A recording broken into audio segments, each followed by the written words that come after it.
coming here and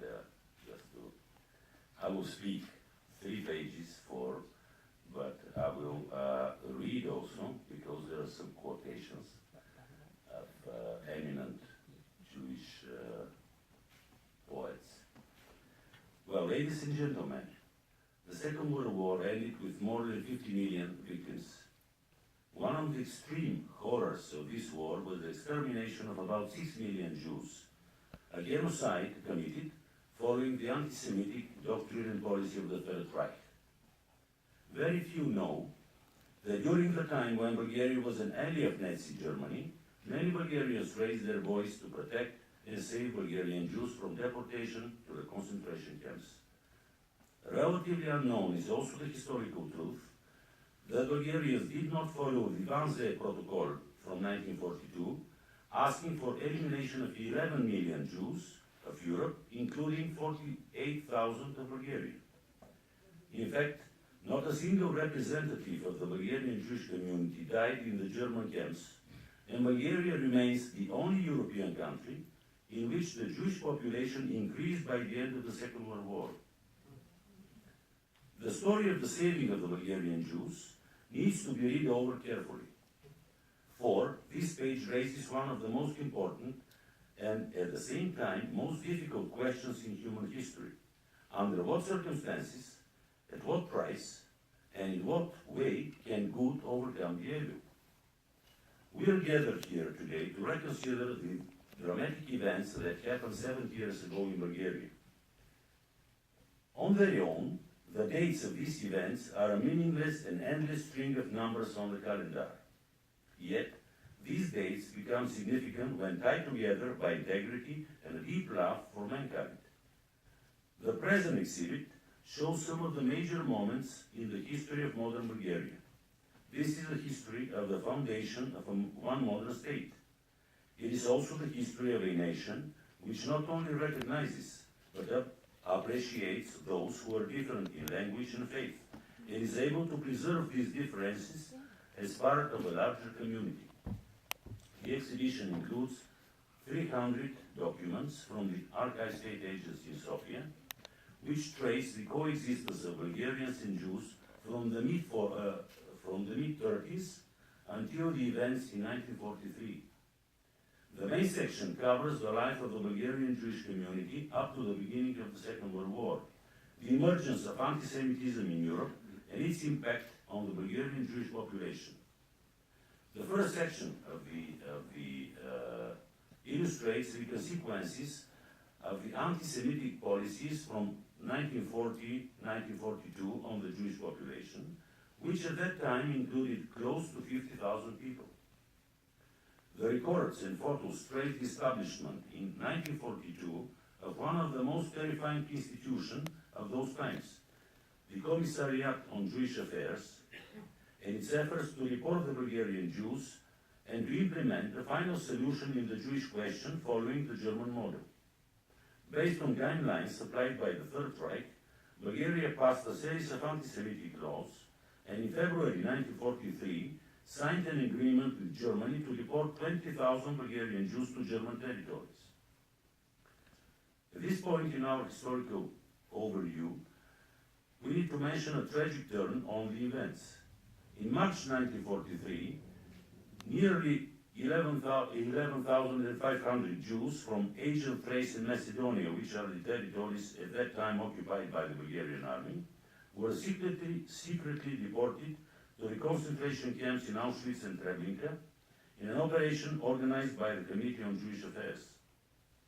In the same month also, when a similar operation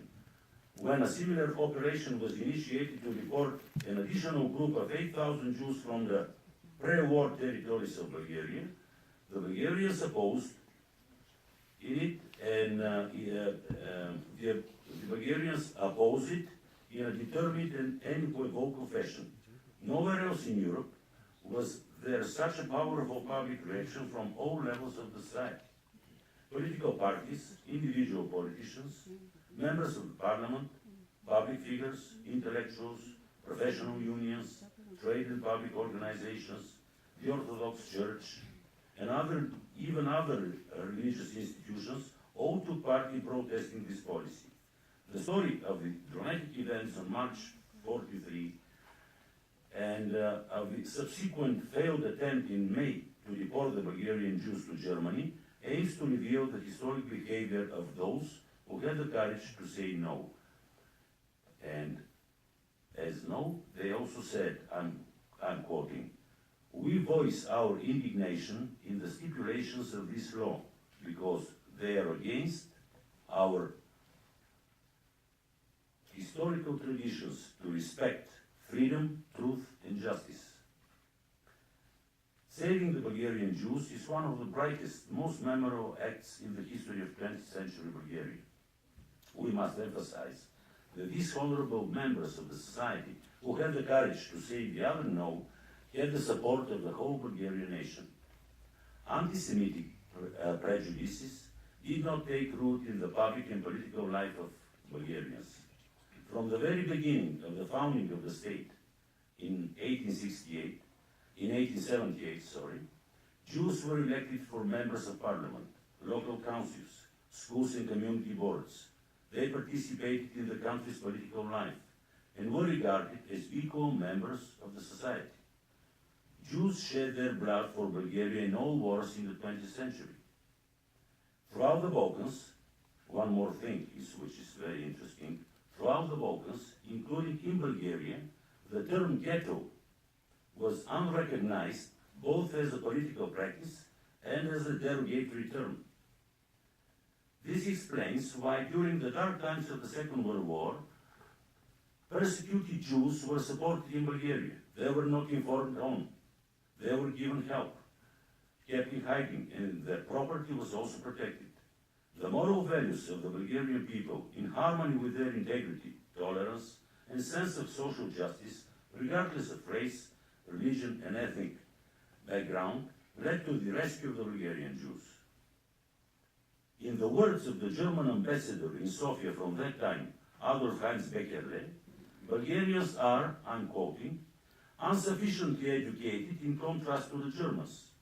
Having grown up with Armenians, Greeks, and Gypsies, Bulgarians fail to see the inherent defects in Jews that would justify taking special measures against them. Saving the Bulgarian Jews from persecution is more than an ordinary historical tale, which could be seen in this present exhibition. It is a valuable contribution to the history of European civilization, an incredible example on the triumph of the good, of tolerance, of democracy, and a deep sense of humanity. Throughout history, these values have been put to the test. Even today, decades after the horror of the Holocaust, they remain fragile and demand constant efforts to be preserved and protected.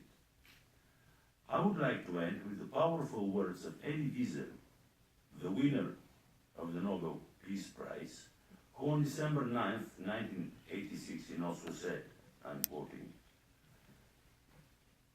"And that is why I swore never to be silent whenever, wherever human beings endure suffering and humiliation. We must take sides. Neutrality helps the oppressor, never the victim. Silence encourages the tormentor, never the tormented. Sometimes we must interfere. When human lives are in danger, when human dignity is in jeopardy, national borders and sensitivities become irrelevant." Thank you for your time and attention, and I hope that you will enjoy the exhibition and the film, which will be also put on 20 minutes